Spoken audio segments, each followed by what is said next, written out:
Before we start, we have a warning for everyone. This talk contains language and violent and sexual scenes that listeners may find disturbing. So, konting caution lang po, pero siguradong malaman at makabuluhan ang diskusyon ngayong araw. Magandang umaga muli. Good morning, everyone. Welcome to the book discussion of The Solemn Lantern Maker by Dr. Merlinda Bobis. I'm Vlad Gonzales, Director of the UP Institute of Creative Writing. Magandang umaga po muli. Ako po ang magiging host, tagapagpadaloy ng programa ngayong araw. This event was organized by Likaan, UPICW, and Anvil Publishing. In 2023, we also collaborated for the performance lecture of Dr. Bobis, face-to-face po ito that time, about her short story collection, The Kindness of Birds. The book tackles issues like exploitation, trafficking, pedophilia, and child abuse. Kaya po may konti tayong warning. So this lecture, again, contains language and violent and sexual scenes that listeners may find disturbing. There will be a short Q&A after the lecture. So pati po dun sa mga nakikinig sa ating Facebook Live, please kung may tanong po kayo, comments, ilagay lang po niyo sa chat. I-relay po natin kay Dr. Bobis ito maya-maya. At may kasama rin tayo mga book reviewer na magbibigay ng kailang iba't ibang pagbasa at mga pagbati at tanong sa librong ito. Let's begin by introducing our author speaker. Dr. Merlinda Bobis has had 4 novels, 6 poetry books, and 2 collections of short stories published, and 10 dramatic works performed. Her previous works, like Banana Heart Summer and The Kindness of Birds, have won awards here and abroad. For her, writing is homecoming, a return to roots, a retrieval to memory, and reckoning with loss, hopefully with care and grace. Please join us in welcoming Dr. Merlinda Bobis. Maraming salamat, Vlad, for having me and for that introduction. Kamusta kayong lahat? I acknowledge that I am speaking to you from Canberra, the land of the Nganawal and the Ngambri people, the First Peoples and the traditional custodians of the Australian Capital Region, where I live and work. Slides, please.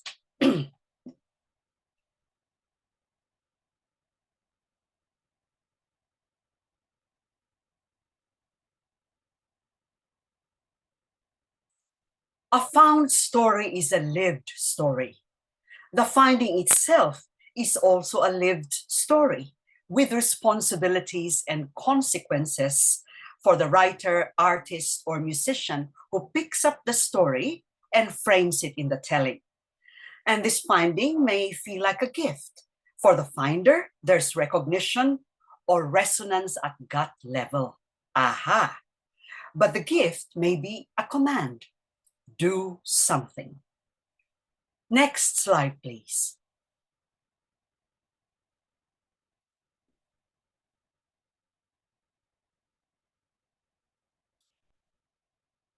Next slide, please.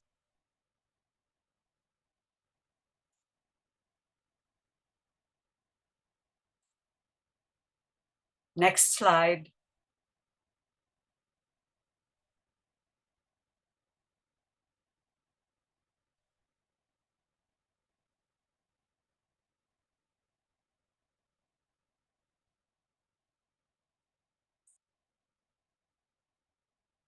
The next slide, please.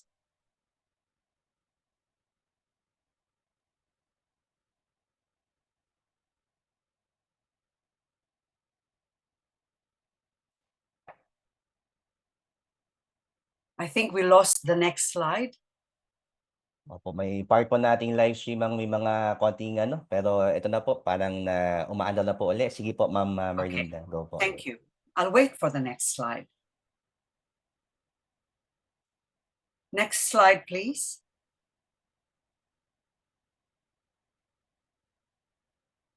Okay. May konting technical difficulties lang po. So, hintayin lang po natin yung mga kasama natin nag-aayos ng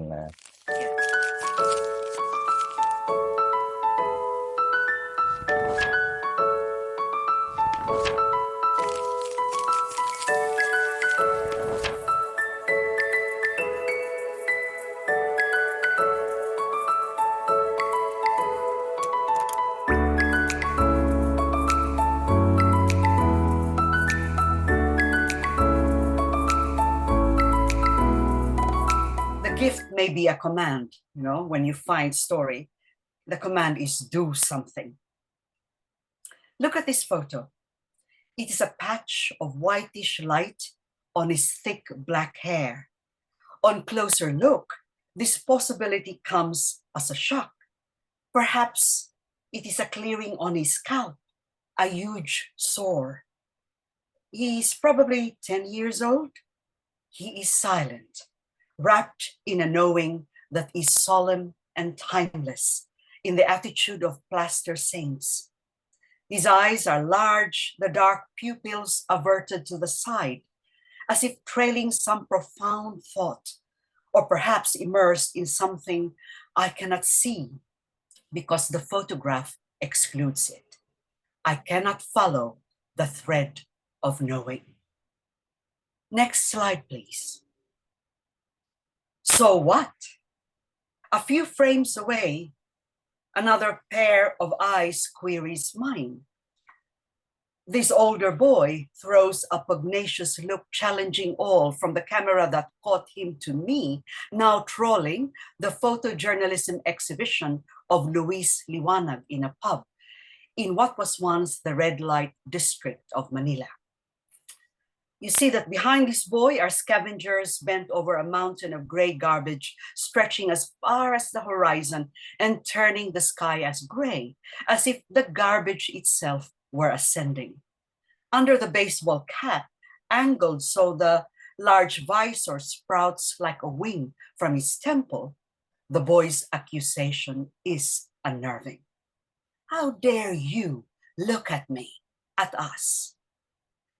I drop my eyes, ashamed of my exhilarated recognition and imagining, which is, in fact, a reframing. I have found my characters. Or have they found me? It is November 2005, and I am researching my novel on child prostitution and terrorism, The Solemn Lantern Maker.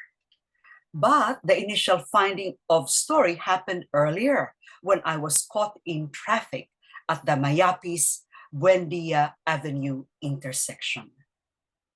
Next slide, please.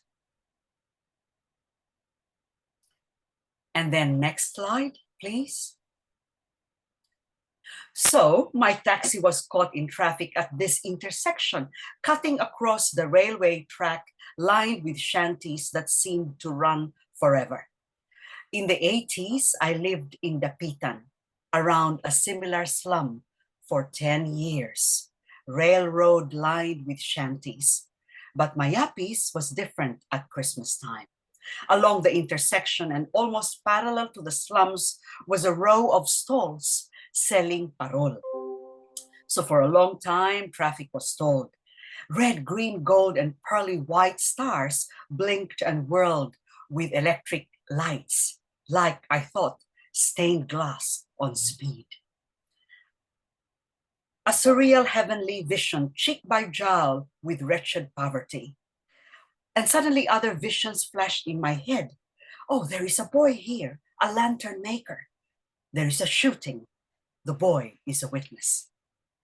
So the novel began like film clips in my head. And when I returned to Australia, the awareness of things happening kept growing, yet still in a liminal stage. The boy I imagined in Mayapis remained silent and faceless until I saw him in the exhibition of Luis Liwanag. And close by, another boy chastising my presumption. You found me? Next slide, please. Strangely, my gut told me, I know this voice. Noland, my protagonist, and his best friend, Elvis, were born. Both witnessed the shooting that I imagined. How dare you? Elvis's eyes dragged me into the frame, onto the mountain of garbage.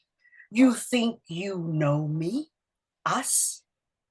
I tear myself away from his anger and return to the younger boy. Red shirt neatly buttoned to the throat, dignity upheld, while his hands half cuddle a 1 peso coin. I return to his eyes, averted to the side, and follow them again and again.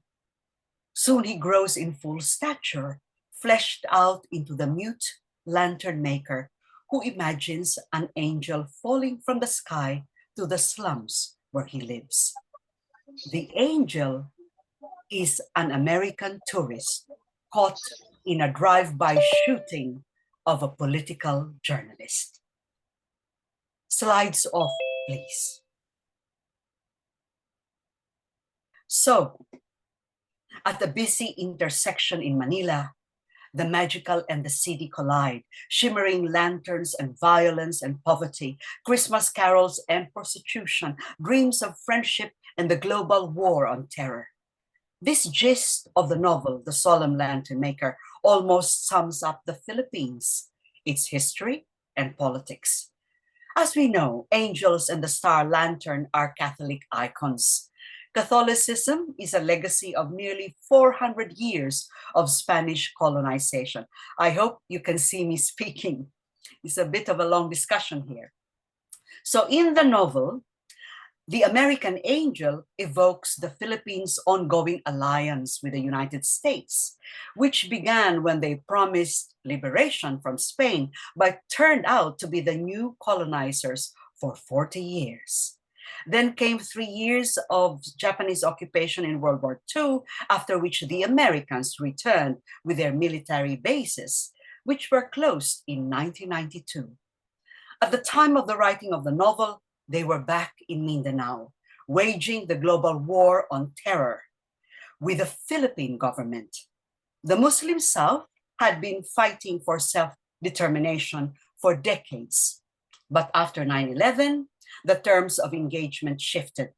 The total war escalated into a humanitarian crisis with thousands of civilians displaced. We all know this was not the first war fought by the government against its own people. In 1987, another total war was declared against communist insurgency. The countryside, including my home region, Bicol, was purged after a protracted war fought by the insurgents against feudalism and US imperialism. Philippine counterinsurgency operations were assisted by the US through years of corrupt governments that bled the coffers dry. It must be noted, though, that the insurgents had as much blood in their hands as their military counterpart. This war and similar ongoing conflicts, the culture of corruption, the feudal inequity, and an exploding population ensured the exponential growth of poverty. Exposés of corruption or extrajudicial killings resulted in the assassination of journalists. We all know this story, a story continuing. So while I tell the story about the writing of this book in the mid-2000s, I tell it now in the present tense, which is how the telling in the book unfolds. Life is cheap here. Mura ang buhay dito, is the resigned comment of my taxi driver. I remember how once in the middle of traffic, a friend witnessed a young man shot at close range in front of her in a jeepney. Ang sabi niya, the assailant just ambled away. Hindi man lamang tumakbo. He did not even run. Is this what the boys are looking at? Next slide, please. I query the photographs of Noland and Elvis. Both are looking beyond the established frame of the photo. Noland looks with a solemn knowing, Elvis with contempt that can easily spill into rage. I imagine they're looking at the country's history that has shaped their lives. Look, the established frame, the established story, the story of the establishment. The camera tells a specific narrative that teases out others. The moving art of photojournalist Luis Liwanag is a true Liwanag. It illuminates layers of stories.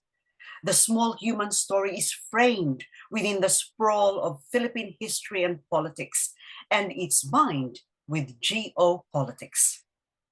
This frame is shaped by all sides of the establishment, whether foreign or national or local, or caused by the government and its opposing parties, including the continuing fight for the people's cause for years. Every war and military incursion, every act of corruption and dirty politics, every dispossession of land and life, which are in the novel, pile up like the mountain of garbage stretching as far as the eyes can see. It frames the angry Elvis and perhaps immerses Nolan's attention.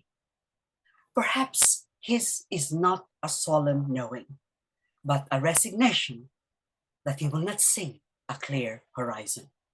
Nor will his story figure there at all, because it is lost, dumped in the master narrative of the establishment.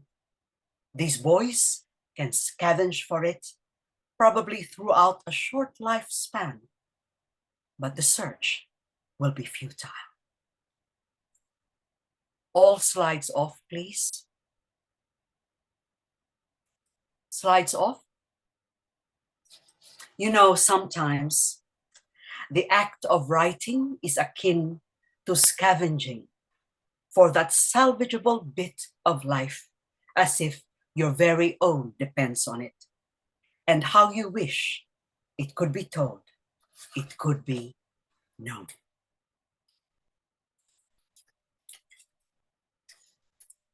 I'm reading from the book now. Hush. I know a story you don't know.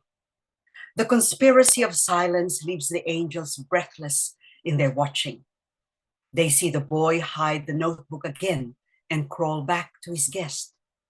But she's too long for this map, this blanket, her feet stick out. It worries him. Should he find something else to cover her feet? But it will be only some old towel or rag, even more shameful than these worn bedclothes, which never bothered him before. A quick sensation in his gut perplexes the boy. He does not know that it is shame. This squirming inside for the first time because he cannot offer more. In this bit of life, in a hut in the slums, Noland is desperate to care for Kate, the American who was caught in the drive-by shooting of the journalist at the intersection. He and Elvis save her from the scene of the shooting and take her into the hut in the slums where Noland and his mother, Nena, live. But to dire consequences, the two boys are eventually suspected of abducting the American. It's the time of the global war on terror, and two street kids get accused of being terrorists. But to Noland, Kate is his saved angel. He is obsessed with angels. He has papered his whole hut with these silent sentinels. It's a magical house. Elvis couldn't believe his eyes when he first came to visit. Inside, wood, cardboard, and corrugated iron are papered with pictures of angels and stars from magazines and billboards. Poor walls patched up into some kind of heaven. Can these angels see the squirming inside the boy, this shame of poverty, because he cannot offer more to the American? Can this sensation be told? Can this be articulated by the person feeling it? No, not when he is mute. Noland is as silent as his angels, but he has his own way of telling his story. He draws it in his notebook. What he can't say, he thinks hard. What he thinks hard, he tells in comic strips. Stars and angels framed in hundreds of little story boxes strung together since he found his first angel 4 years after he lost his speech. I know a story you don't know is the line that keeps running in the head of the mute boy. Subconsciously, note this line. This line is probably my way, the author's way of reversing the claim of knowing, as if it is Noland interrogating me, the writer. You, writer, think you know? But you do not know, nor will you ever know, the stories that I know and live. Indeed, there are many stories that are muted, silenced. Whatever story I tell about writing this novel will barely accommodate the hidden stories. My research on the ground only confirmed that language and our storying capacity are so impoverished and can be ethically problematic. I know a story you don't know. In Manila, I visited the office of ECPAT, ECPAT, acronym for End Child Prostitution, Child Pornography, and the Trafficking of Children for Sexual Purposes. It was noon when I arrived for a scheduled interview, but the office gate was locked because of death threats arising from a case that ECPAT had brought to court. A pedophile network protected by local authorities in one of the islands of the Philippines. Eventually, I was able to interview a social worker who I will not name to protect her identity. She said she was burnt out from her daily encounter with dirt and despair. She said, and I quote, "It came to a point when I could no longer look at my own baby naked," unquote. Her remark silenced me. It held layers of stories that I cannot even begin to imagine, least of all, write. The issue of child sex trafficking and prostitution is sometimes linked with war and armed conflict. War leads to orphanhood and displacement, then loss of daily subsistence, then poverty, and somewhere along the way, even prostitution. This series of victimization of children is not perplexing, considering the following statistics, which was a result of the total war declared in 1987. And I quote, according to a study conducted by UNICEF in 1989, 4.5 million Filipino children have been killed, maimed, orphaned, traumatized, or displaced in the course of the insurgency. The majority of these children are victims of the government's total war strategy, unquote. The Solemn Lantern Maker is also a story about total war, the global war on terror, and the war in the streets against the boys. The mute boy knows many stories that we do not know, but he is silent, silenced by the narrative of the establishment. It is as if his own story has died. This occurred to me when I went to a public dump in 2005, again to research, to know. It used to be a cemetery. Nilo, the taxi driver who enthusiastically drove me around, as he said, to help the novel, told me that here children come to scavenge. We parked in the middle of garbage, empty nichos, and the remains of a mausoleum. It was one of those moments. I found another setting for one of the scenes in the novel. I found a story, or really, it was the story that found me. Like how it happened in traffic at the Mayapis and Buendia intersection, like in Luis Liwanag's photos, like in the eyes of the two boys. They found me. And there was this command, do something. Most of the scenes in the novel are set in actual locations in Manila. The intersection of Buendia Avenue and the slums of Mayapis beside the railway became the main site of the story. It's a surreal place at Christmas where two worlds are set beside each other. The highway with a line of stalls selling lit star lanterns, and parallel to it, the slums of Mayapis running beside the railway. Next slide, please, the slide of Mayapis. Next slide, please. Look at this. Heaven and earth in one frame. Slides off, please.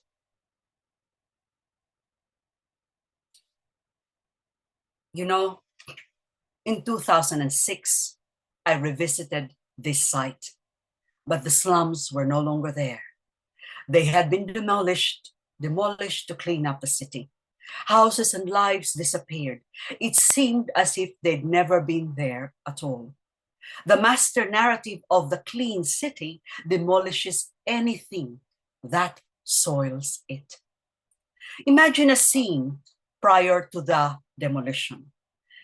In this scene, in the book, in the slums, a group of women, along with their children, including babies, leave their laundry. Mga labandera kasi ito. Leave their laundry to accost a bulldozer and soldiers parked around the corner. The labanderas have heard rumors about the impending demolition because of terrorism allegedly embedded in their community. And one of the women thumps the bulldozer with a palo-palo, asking if the rumor is true. I don't know what you're talking about. The driver of the bulldozer scratches his head, caught off guard by the assault. Ask them over there. He motions to the truckload of soldiers a few meters away. I'm just a paid hand. In an instant, the woman with the baby clambers up onto the bulldozer and hands him the child. What?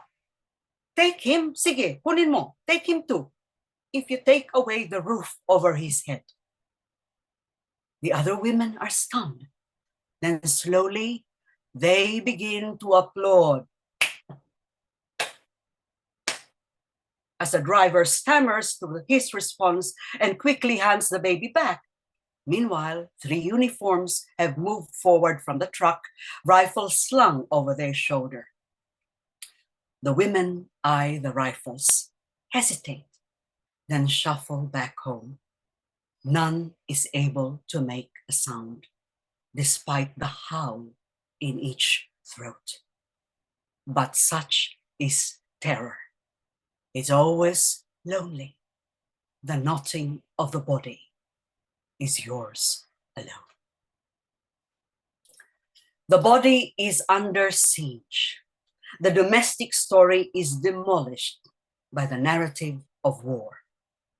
A total war is its own peculiar narrative, an absolute military deployment against both insurgents and civilian population and their resources for the sole purpose of absolute victory, total victory, the subjugation of the enemy. But who is the enemy? The people? In this process of deployment and subjugation, language is as efficiently deployed. Terrorism, the global war on terror, and total war are now grand narratives that the establishment has inextricably deployed in our collective psyche. Language is the most insidious war weapon. The word terrorism terrorizes. True, terrorism exists and is terrifying, but there is a glaring imbalance in the naming of real events. As the grand narrative, terrorism carries so much more weight than the peripheral and soft terms like neutralizing the village, collateral damage, movement of population. Let's take the term movement of population. It means destroying and displacing homes and lives, like what happens in genocide or ethnic cleansing. Not terrorizing enough for you? The big narrative of big politics and their language swallow up the small stories, devour lives, make them disappear. So how do we reinstate the small story in the public eye and ear? Well, the tactic of what I call counter-deployment comes in handy for the writer. I would like you to imagine this scene in the novel. In a Manila hotel suite, the TV news is on about the alleged abduction of the American tourist. But something else is happening in the shower in that hotel. The news continues, the TV news.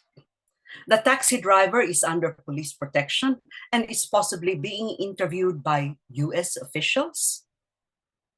There's protest against America meddling with Philippine affairs, besides this is a civilian matter. Or are we seeing the usual neo-colonialism? Human rights activists are enraged over the rumor that the military have ordered the demolition of the intersection. But the chief of special projects, Roberto Espinosa, dispels all anxiety. The police, the military, and Philippine and American agencies are collaborating to solve this crime, which is made even more shocking by the fact that it was committed in a season of peace and goodwill. It's Christmas. So that's a TV news. But in the shower, in the hotel, a man's voice negotiates. But I paid the full price. No, don't like. Elvis snaps back. You like. I'm gentle. The man cajoles, then sneers. Don't tell me you're a virgin. Back to TV news. The Philippine president commiserates with the American ambassador, emphasizing the friendship between the two countries. She invokes their joint military exercises for an urgent cause, the war against terrorism. The anchor woman asks, is this abduction a terrorist act? I just suck. That's the deal, okay? Bobby said. You and your pimp want to rip me off? Come on, don't make me wait, boy. Turn around. I said, turn around, you cheat. The shower is steamed up, as if there's a fog. Behind the glass, two bodies struggle. A boy screaming, fuck you, his body flattened on the glass, his hands held up as the man grunts, yes, I'm fucking you. That's the deal. That's the fucking deal. This scene has two different stories. The big and all-consuming TV news, the master narrative broadcast to the whole nation, and the other story, just as violent, but small and private. Hidden in the shower. My intention here is double-edged. First, to undercut America's master narrative on terrorism by deploying to its face the small story, the rape of a Filipino child by a foreign tourist. Second, to raise questions about the Philippines-US military alliance in the war on terror in Mindanao. Counter-deployed together in this scene, I am interrogating this alliance and the bigger geopolitical picture. Who is fucking who? Really? Excuse my language. So the military deploys troops, the writer will deploy story. Your statistics of collateral damage or neutralizing will become flesh and bones. The child that we could have had in our arms, including your own child, waking up in us, if not tenderness, perhaps our basic sense of decency. It is not only the child's story that is told in the novel. There is the widow of the journalist murdered for exposing corruption. Bitterly, she argues against her husband's chosen profession.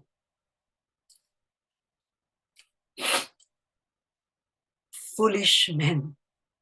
Not for a moment do they think of their wives who will be widows or their mothers who will be childless, but about country and integrity, the bigger picture. Always the home is too small. The heroic resides somewhere else, if not the streets, the halls of government, or war. Would they have loved them less if they were not heroes? No. they would have loved them longer.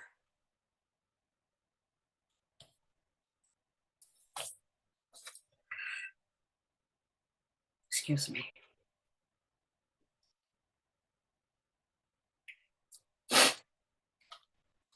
It seems the accepted heroic must reside in the bigger story. The home is not as grand as the battleground, the national or the global pursuit. The wife of the assassinated journalist remembers how once, while making love, her husband mumbled something about an extrajudicial killing, perhaps a line for a story. It infuriated her. His sense of justice was more ardent than his desire. When she pushed him away, he murmured, "How can I love you if I don't love what makes us human?" Story humanizes us. In telling and listening to a story, we get into the other's skin. And when we return to our own flesh, perhaps we can have some inkling that we do have a common ground. It is both a shock and relief to find that even the enemy wears our grieving face. To love a character into being. I say this all the time in all my lectures, and this is my hope as a writer. In the novel, I keep adjusting the human frame to accommodate various lives, even the much maligned American soldier in Iraq. Can we feel deeply for his own small story, despite repudiating the war that he fights?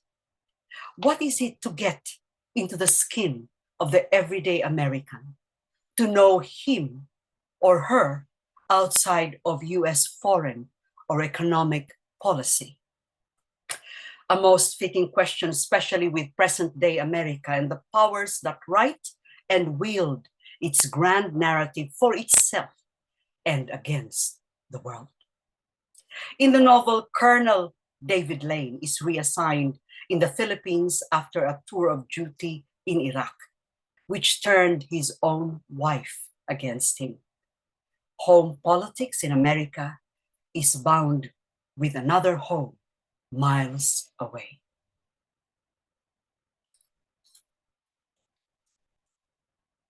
Mr. American, please ask for me. In Fallujah, a woman grabbed his hand and wouldn't let go. His men cocked their rifles, ready to frisk her in case this was a terrorist ploy, but she was undaunted. Ahmed, Ahmed, Ahmed. She kept chanting the name, broken up by her weeping, begging him to ask about her son who'd been arrested for insurgency. Something about her compelled him to listen, to stay a minute too long. Maybe it was her hand around his, that grip of mothers. Then all went wrong. A shot was fired, but it was one of his men who fell. A sniper from one of the houses. The next time they were back in the area, she was no longer there. Her house was no longer there. But what made the news were the wounded American soldier and the colonel's error of judgment that endangered the lives of his men. That mother screaming for her son, that hut at the intersection, they too will be lost. But how many will ask about their story? Please ask for me. David sits in his car outside the hospital, his hands immobile on the wheel. He remembers how he rang his wife all the way from Fallujah because he could no longer find that mother's house. His wife had stopped talking to him because of Iraq, but for the first time, she took the call. Come home, David, she said. Just come home. David slumps onto the wheel. It receives his wretchedness like another face that's perpetually hard, undaunted by journeys. Come home. Ah, all these wives and mothers waiting, beckoning, as if we've just gone to the corner store on an errand and can easily slip back into their arms, a boy again, and fold it.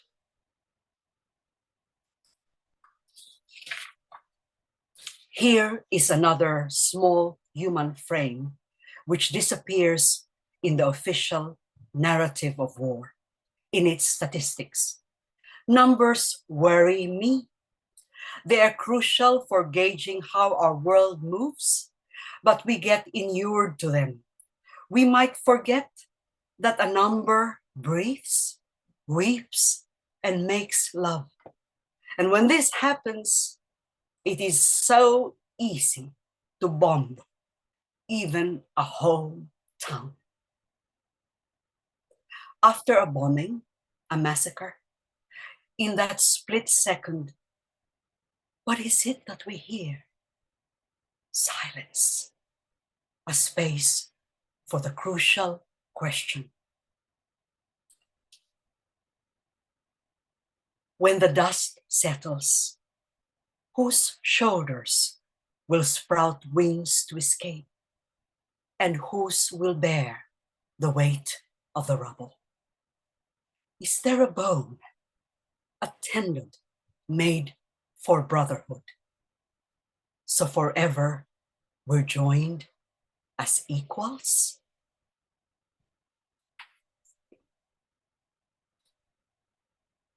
Next slide, please.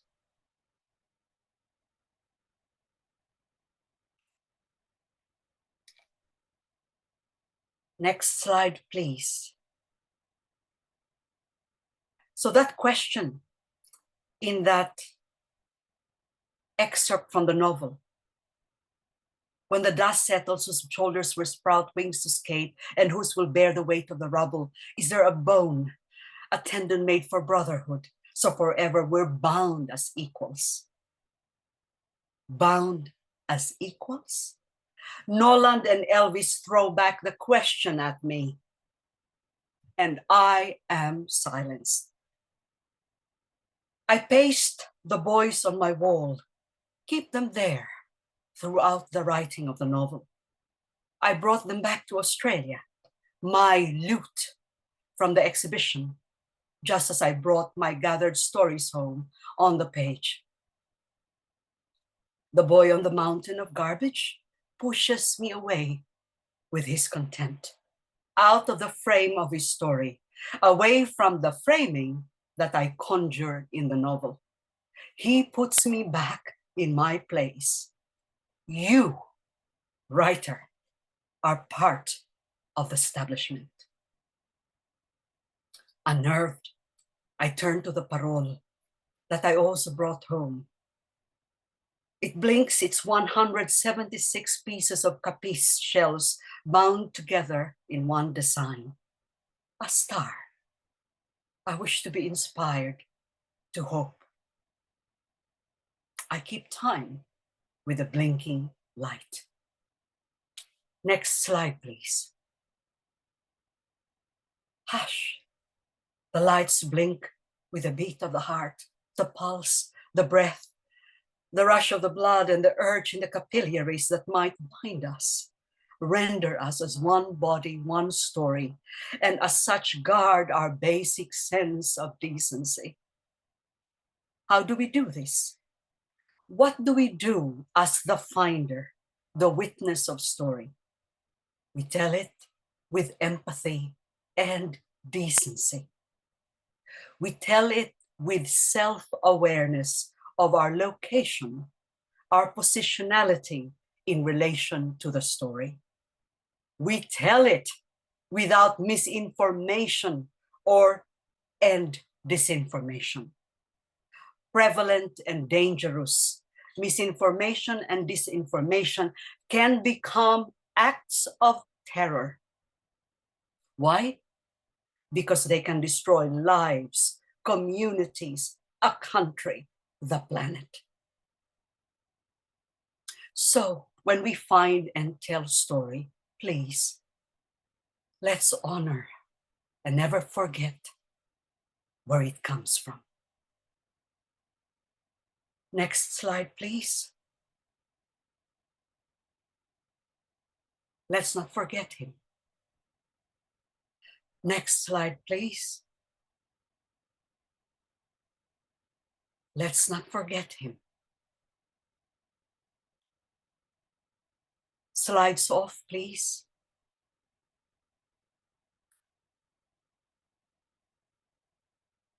Those boys know a story I do not know and will never know.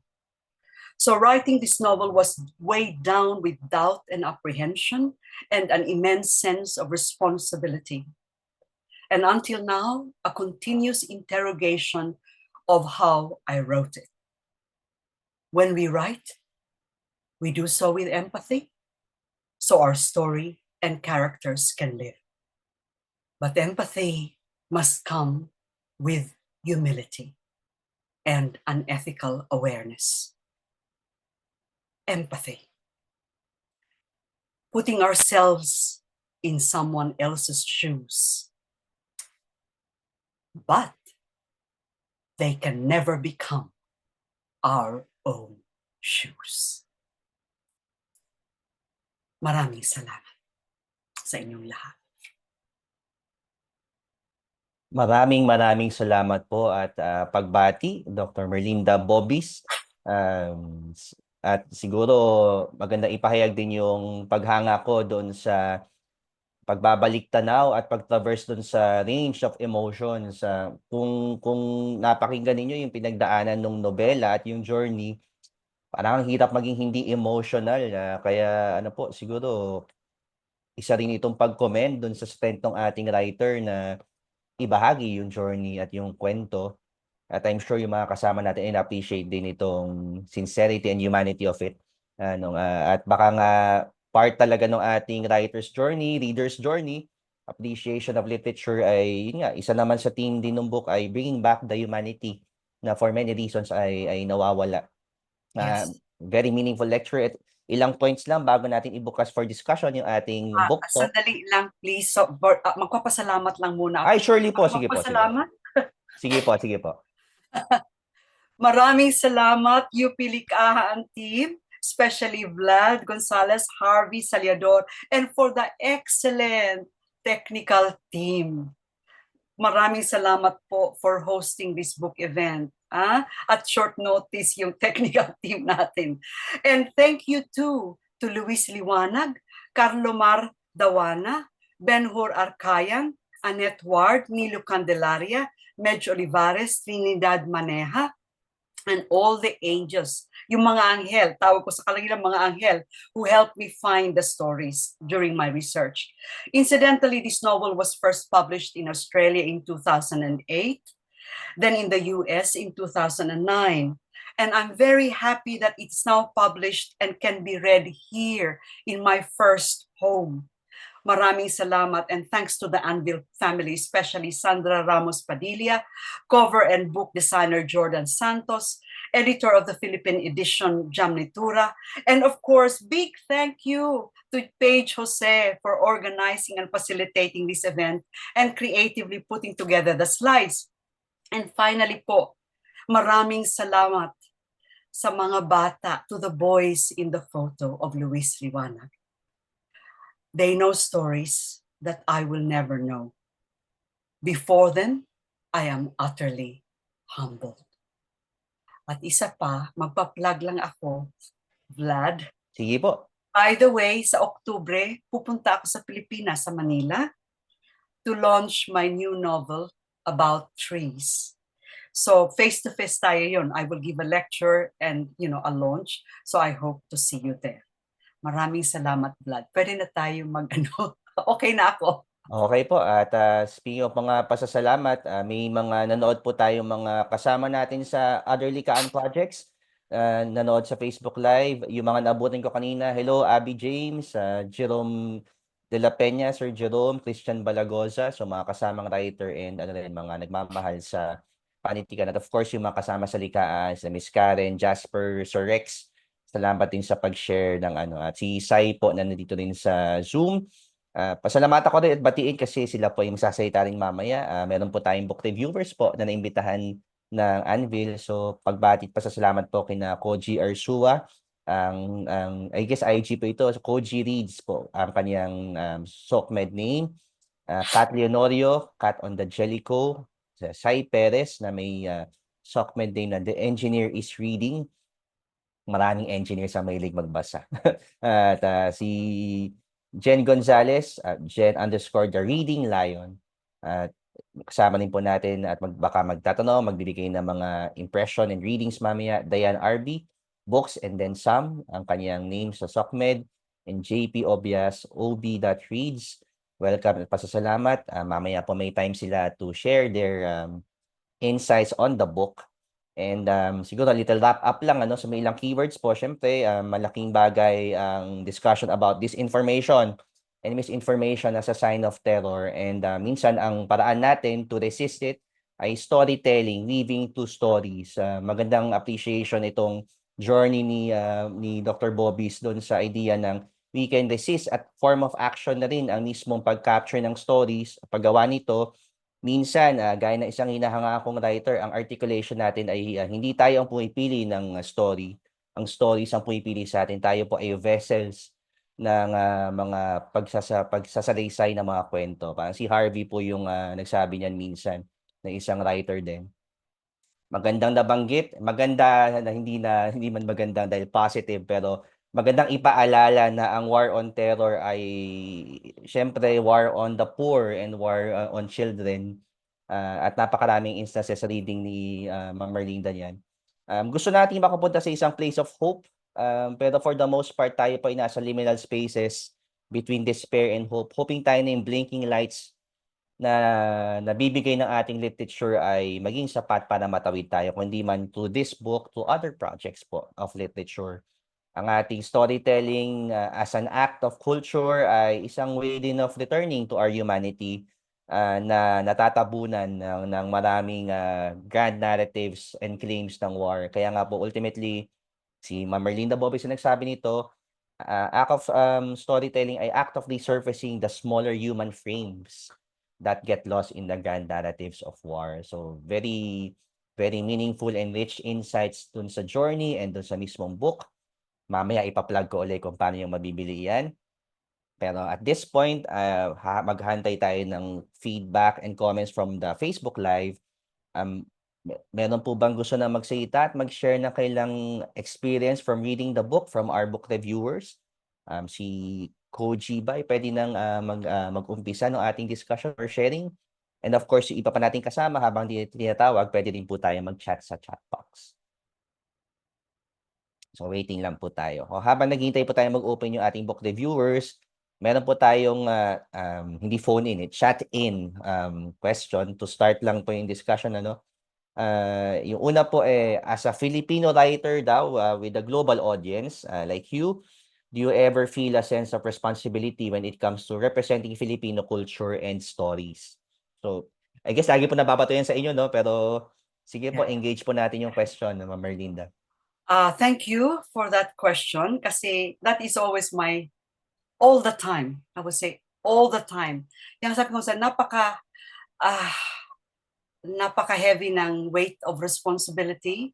Kaya kasi ang feeling ko I am a very sasabihin ko to, I say this, I'm a very insecure writer. Even if the book is finished, I look at it and I think I interrogate it because I interrogate all the time. You see, lahat ng aking mga sinulat are actually interrogations of story and about storytelling and interrogations as well of the making of the story.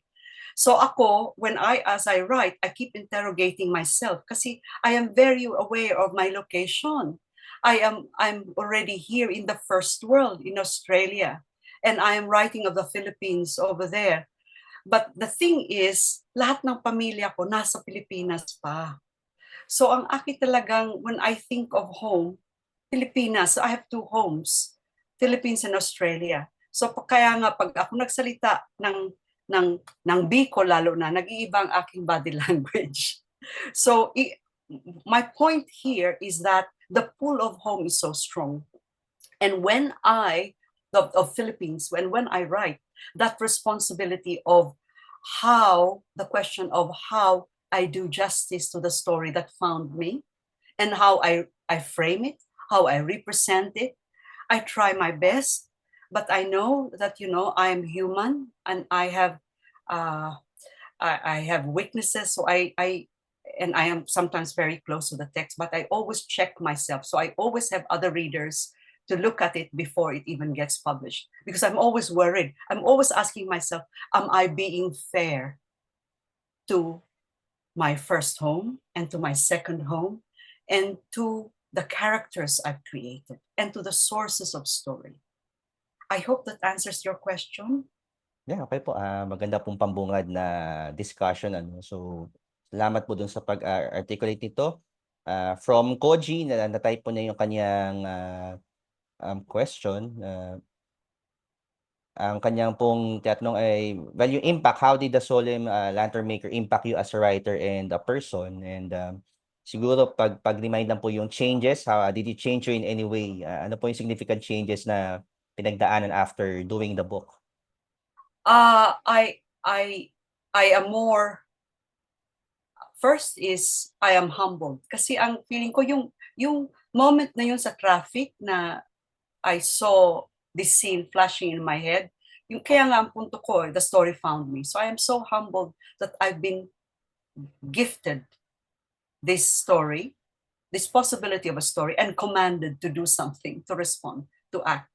But when the impact as a writer and person, ako kasi, this is what, siguro masyado kong dinidibdib, and my body really takes it on. I have nightmares. That's a fact. Lalo na war, when I write about war, I have nightmares. And so they follow me in my subconscious. And I remember when, after the Solemn Lantern Maker came out, I had very bad back pain.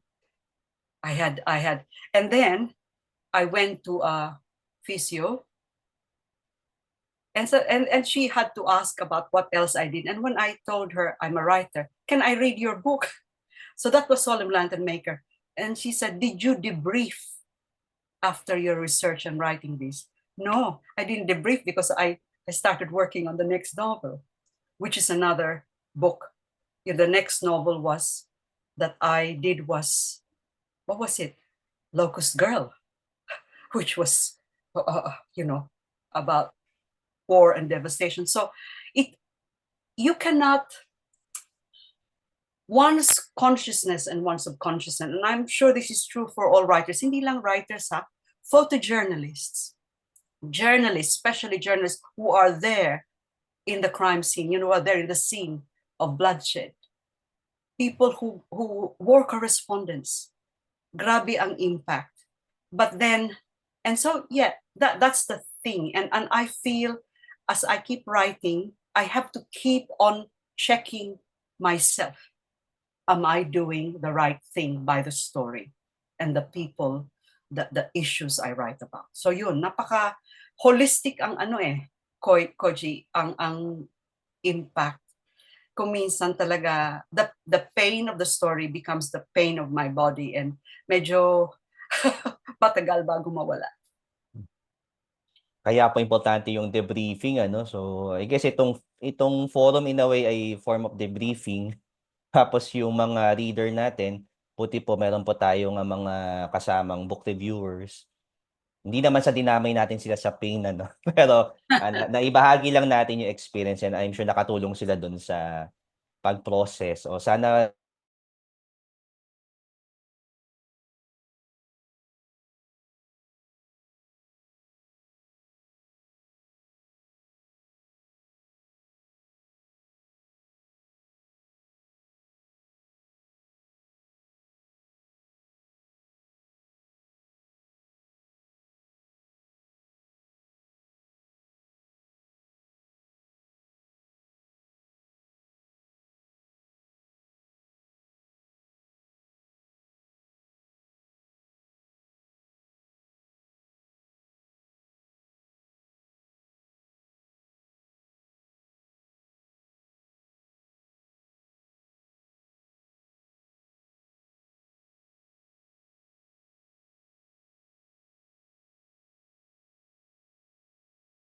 reviewers for their comments or impressions or readings. Sharing po. Anyone At po? saka kung yung mga reviewers, if they I would like to see them if they can be visible. Opo, yes please. Kung kaya po mag-open din ng camera naman at kaya ng ating internet. Problema po sa Pilipinas ang ating internet. Okay.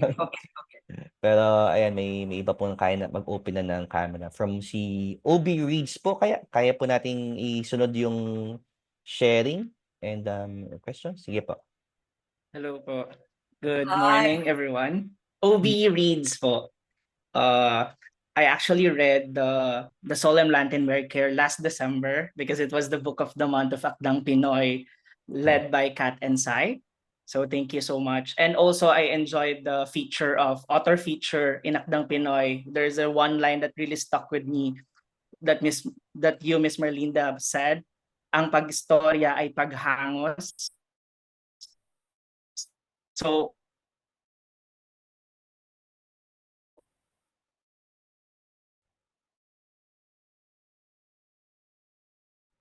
nung nabasa ko yung libro, that line, it's really when I was reading the book. So first few chapters of the book, I was really thinking, okay, this is not a holiday book. And Recording in progress. And my question is related to that. The Solemn Lantern Maker feels like a holiday book. The cover feels like a holiday book.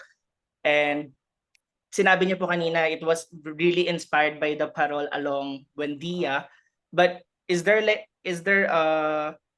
other than that inspiration, is there a conscious effort na ilagay yung storya about injustices in the backdrop of a celebration, a holiday celebration that most Filipinos celebrate, and is related to hopefulness and jolly feeling? Is there when after you were inspired po on the lanterns, what was the thought process that I will put this story in the backdrop of Christmas? So because that's something it's very unique for me to read a Christmas novel that is so painful, so reality driven, and it was a reality check for me after I read. Like, I'm so out of touch. That's what I really felt after I read the book, because I read it for the purpose of holiday cheer, and it made me realize how out of touch I am, because despite the holiday season, people are suffering on a day-to-day basis, and we tend to forget those things. So what was the thought process po on putting it in that setting and backdrop? Salamat sa tanong. You're right, hindi lang ikaw ang nag-comment niyan. Kala ko pa naman Christmas book ito. Paskong Pasko. But you see, even before, yung nga sabi ko, kuminsan kasi, many times when I write, I don't even plan. They just find me. Yung parang and you are told, oh, trabahuhin mo ito. Parang ganun. And when I saw that moment in the traffic, at the intersection. But remember at that time, grabe yung global war on terror. Magmula ng 9/11, yung sunod-sunod yun. And then and yun nga, kahit nandito ako sa Australia, I was very aware of what was happening back home. At saka pag Christmas, di ba? Christmas, nung nakatira pa ako dyan, okay? Sa Dapitan, doon sa tabi ng Riles. Kumakain doon sa mga linuto, sa slums actually. So I would walk, nagtuturo ako sa UST when I was living there. And makikita mo the difference. Kita mo kaagad. Kasi in a way, lived landscape kasi I walk there every day. And nakikita ko na kumakain ako, I am dressed well, but others, ang daming bata, ang daming bata na, not even clothed properly. So, the reality check that you're talking about was already happening. I was experiencing that all the time. And yung disparity ba? And so, with Christmas, same thing. And I know that I am from Bicol and I like Bicolano ka ba? Because yung paghangos is Bicol, breathing. Paghangos, ang pag-istorya, paghangos. Telling a story is paghinga, breathing. So, sa Bicol, pag Christmas, maraming, nung nakatira pa ako doon, and even pag umuwi ako, maraming who come and nag-begging for basic necessities, for food. So hindi ito, all the beautiful lights, the parol, will never hide the Philippine situation. If you go to that area where I used to live, no? It is very evident. So and ang punto ko, I was actually, you're right, it's a reality check. I'm actually saying, have a look at this. We are all having a good time. This is what's happening. And then the next question is, what do we do about it? What do we do about it? Ako, simpleng writer lang. And I taught before, and for me, as a teacher before, I'm retired from teaching. Importante, when I teach, I find a way so that my students have a reality check. I always say, the mere fact that you're studying creative writing, you can read and write. Reality check. So yun. But now as a writer, I can only do it in my stories. And the other thing is I do community projects. Kasi pakiramdam ko, yung reality check ko, it's not enough that you write. I feel so, kumbaga, inadequate. Yeah.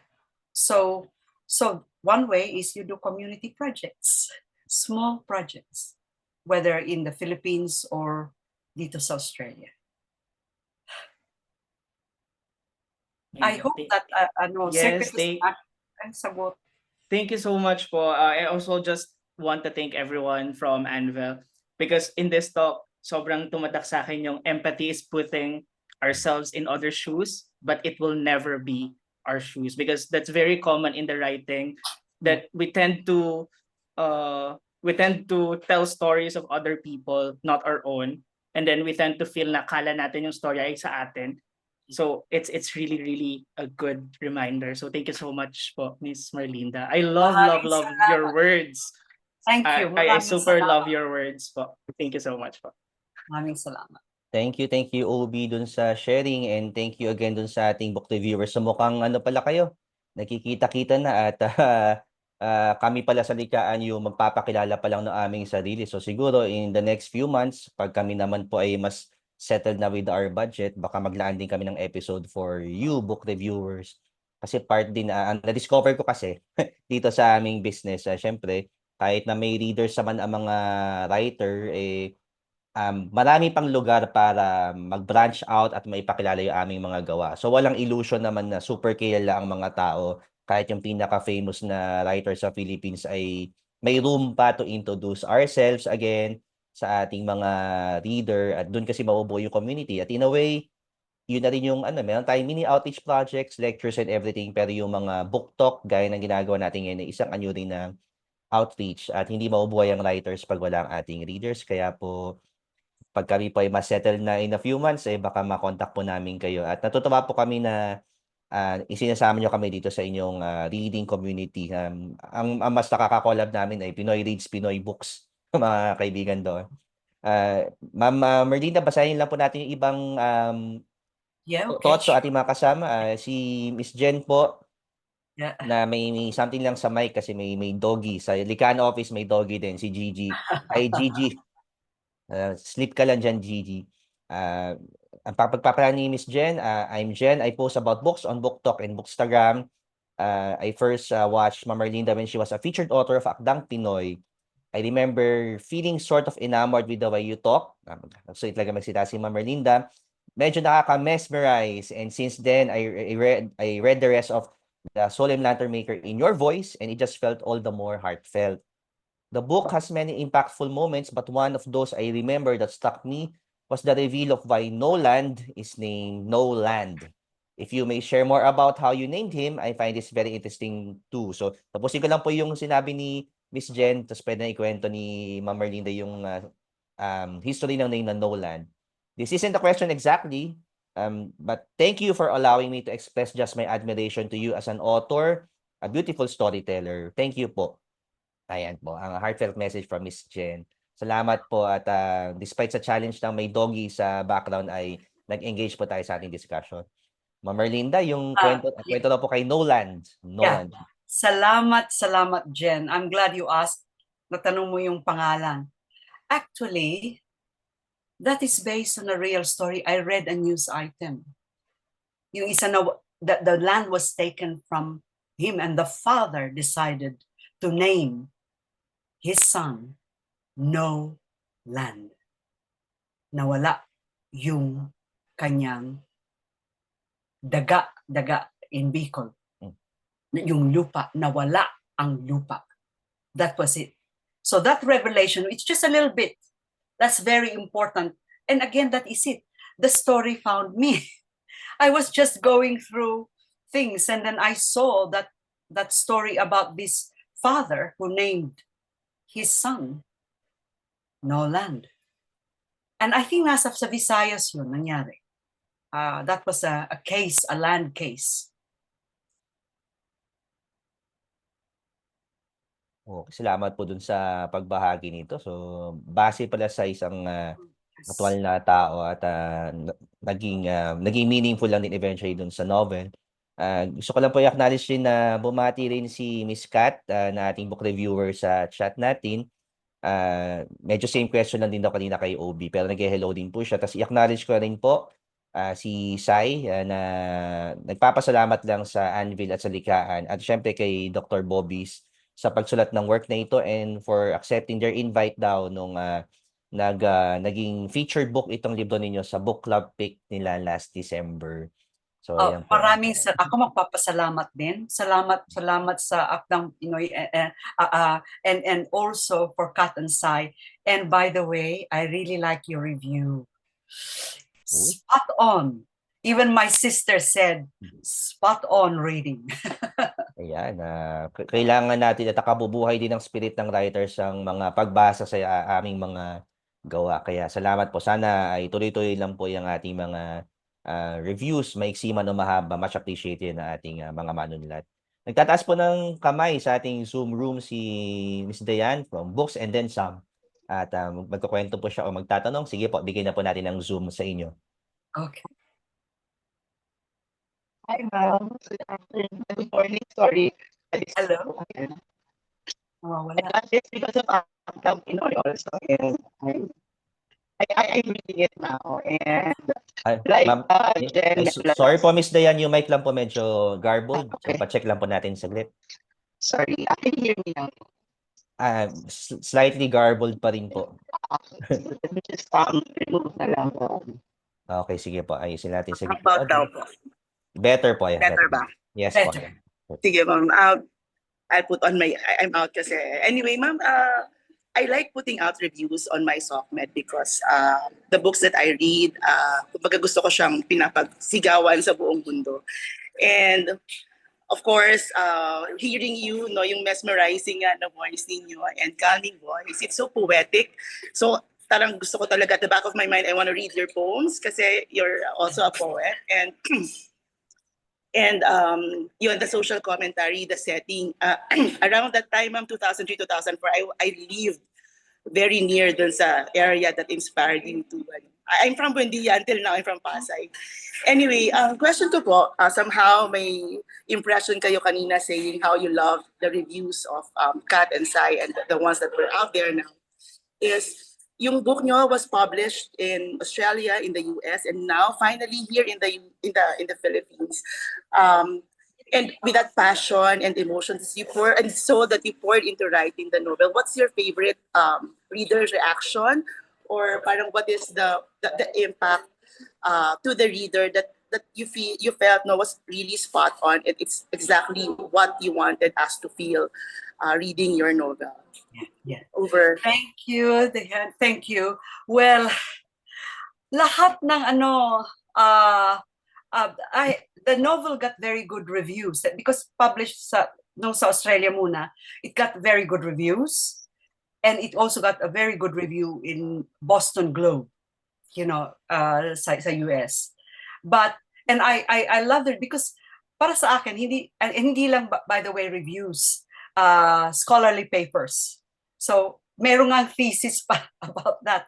So scholar papers. So ako, ang feeling ko, alam mo, I like them all, even the negative ones, because nag-iisip ako, it sets me thinking about how and actually interrogating my process in the future books.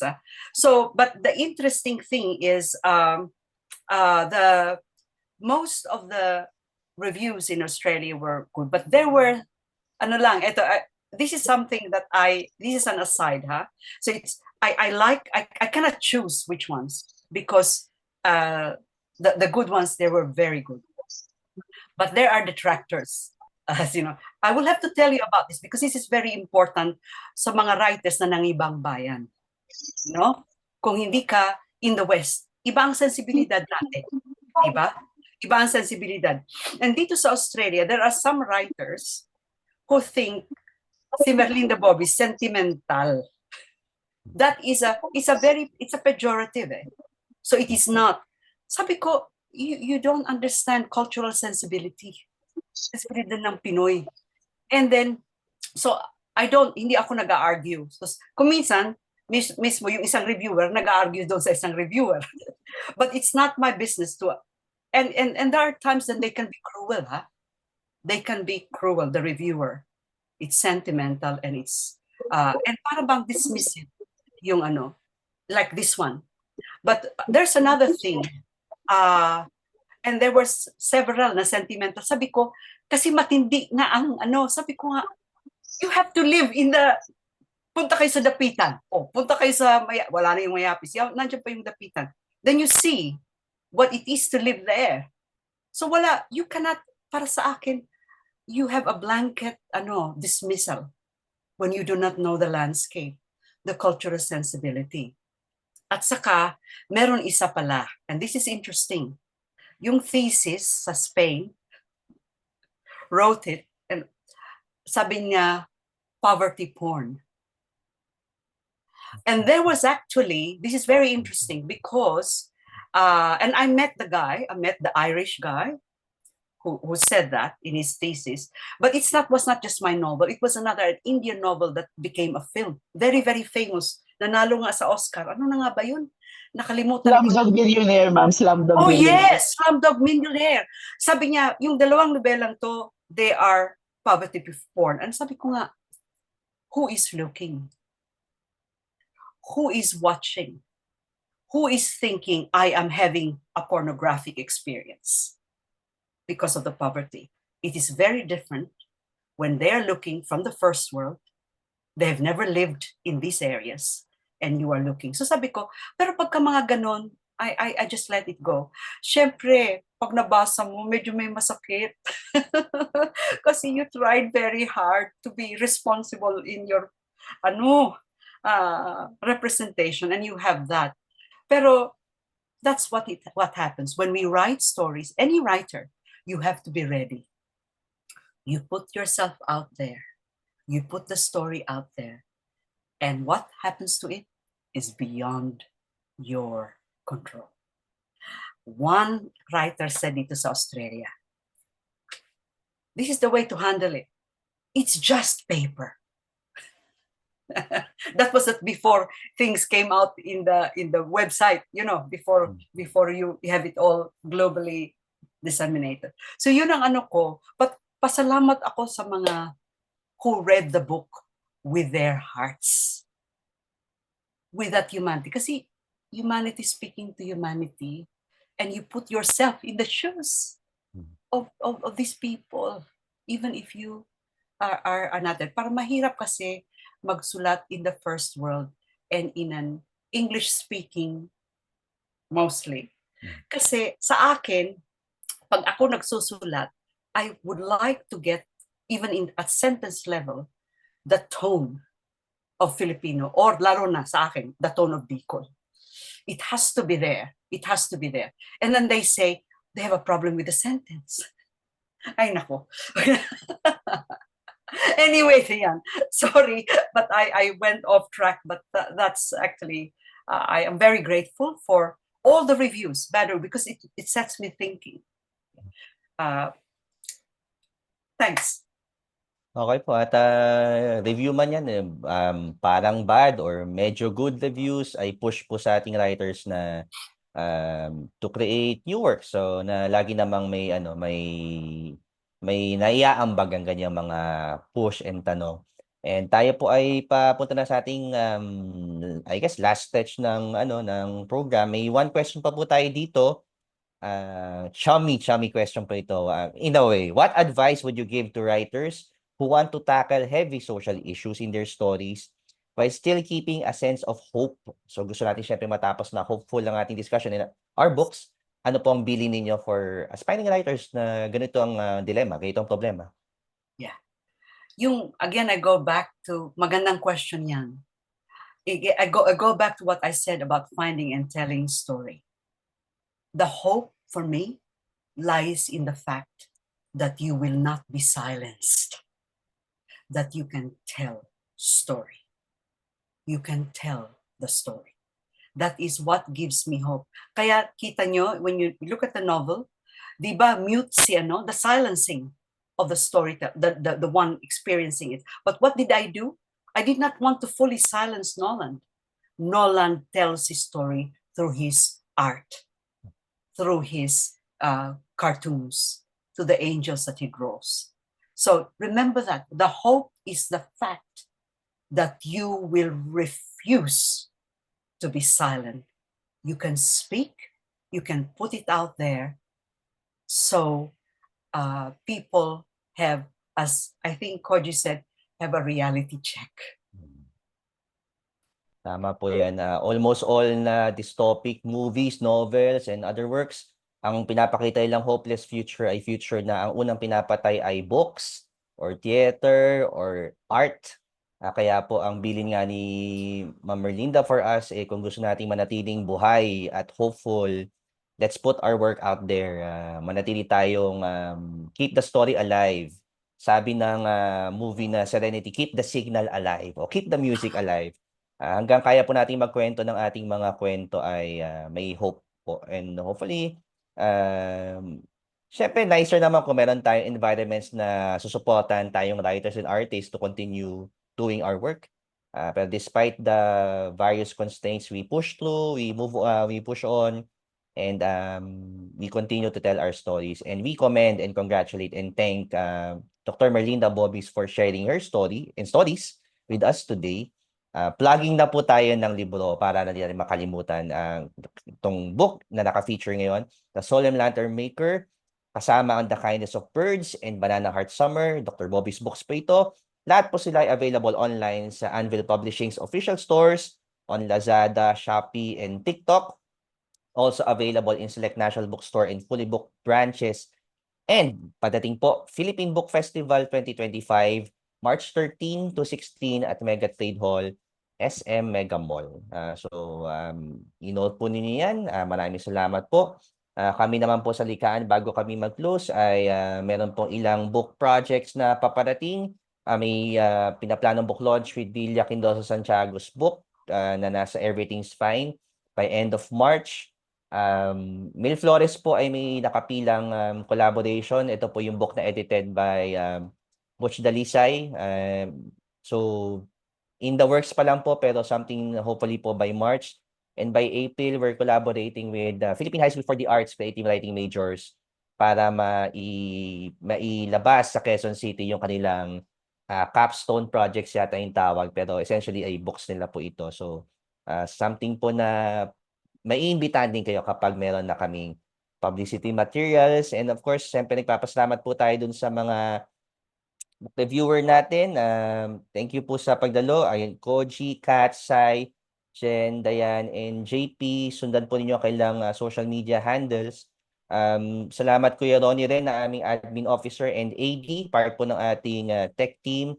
everyone po na dumalo at nanood today. Maraming salamat. And of course, again po, syempre, Anvil team, Paige and Arian po na nandito sa ating Zoom room.